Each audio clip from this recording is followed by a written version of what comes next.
Ako si Juanito Tiksay, nakatukunan ketiking Porac, Pampanga, 65 years old. Ako po si Naim Abubakar, 19 years old, galing po sa Marawi City at ako po ay gumaling sa TB. Mang Juanito and Naim are among the thousands who completed their treatment for tuberculosis under the United States Agency for International Development's innovations and multisectoral partnerships to achieve control of tuberculosis, or IMPACT. Implemented in partnership with the Philippine Business for Social Progress, IMPACT provides technical assistance to the Department of Health's National Tuberculosis Control Program and works directly with 43 provinces and cities and 17 DOH regional offices. Nalagtakan na nakalapas sa 2 kapito gawi. Sumiyo ako sa health center na tira na midwife na sunga sa Tribidats.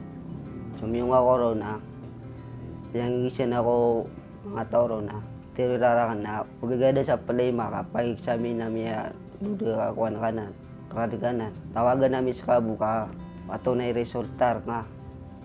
Tapos natiyawagan na ako iran na. Tingnan na sunga saya. Kaya sunga na sumiyong ako ron na tirirakan na ano ko na gudumin ako na TV. Tapos napiyang bulungan ako iran. Tignan na sa bulong nga. Dua kapito gawin ang manggawin ko no to na manggawin na 2. Magpasalamat ko rin kaya kaming IMPACT na minukit laking bundok. Linawi rin ka na akong problema, yung kaya positive. Tang ka na akong biyat, kinmanin panulo ko kaya taking Porac, Pampanga, balangabak. Pupuntala na ako nung ayon ko rin panulo ko. Nag-start po ako nung 2013 po, nag-volunteer na po ako noon. Doon po ako na-train sa IMPACT. Yung tinuro po nila sa amin, in-apply po namin sa barangay namin. So naghanap po nga po kami ng mga inuubo. Kami din po nagdadala ng mga plema po nila sa baba. Bali yung NDP po namin, araw-araw po siya umaakyat. Tapos pag na-smear po siya ng araw na yun, siya na po magdadala sa RHU. Tapos kinabukasan din po malalaman po namin kung ano po yung result nung yung naitulong po sa barangay namin ng Miller. Yung hindi na po kami bababa sa baba para dalhin po dun yung plema. Yung mahirap po kasi po dito, yung pagbababa po kami, pag wala po kaming pamasahe, buong araw po talaga, sayang po yung araw namin. Buong araw po namin lalakarin yung para lang po madala yung plema. Pagpunta namin sa barangay, may dala-dala na kaming sputum cup. Doon na mismo namin kukunan ng plema yung mga taong may 2 linggong ubo o higit pa. Itinuturo namin sa mga TB clients namin kung ano ang tuberculosis, paano ito nakukuha, at paano ito nagagamot. The IMPACT project trained more than 4,000 barangay health workers to reach out and treat all TB patients nationwide. The project also scaled up its engagement of hospitals to provide services among the high number of TB patients consulting in these facilities.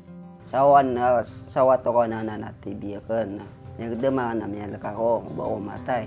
Ang ito taro-taro namin ng pamunong ako doon lepas, kilaka ako, bago matay. Buti na lang na nandyan yung partner ko na tumutulong sa akin, pagalingin niya ako na araw-araw pumupunta sa akin. Binibigyan niya ako ng time sa kanya na pinapagaling niya ako na salamat sa kanya.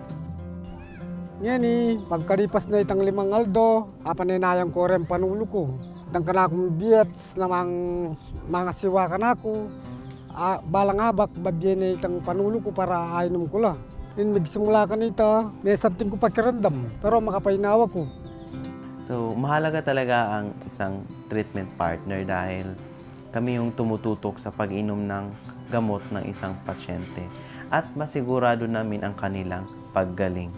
Kung hindi po matututukan yung mga naggagamot namin, kami din po, yung sa barangay din po namin, so magkahawa-hawa din po sila. In the last 5 years, after making significant contributions to the national TB response, USAID and PBSP are turning over IMPACT's technical assistance products to the Department of Health. But more than the numbers, it is the lives of those saved from this catastrophic illness that matter most.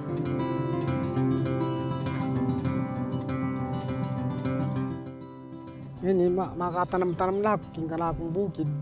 kalakala, kuha bigla yung sarili ko, uling iba't kong panulo. Pero pagkarandam ko, ginkala akong katawan, malakas na ako katawan. Nang ganyan malakas na kami. Bistat man at sunod kaya edad, akakwami pang mananaman kaya kaming bukid.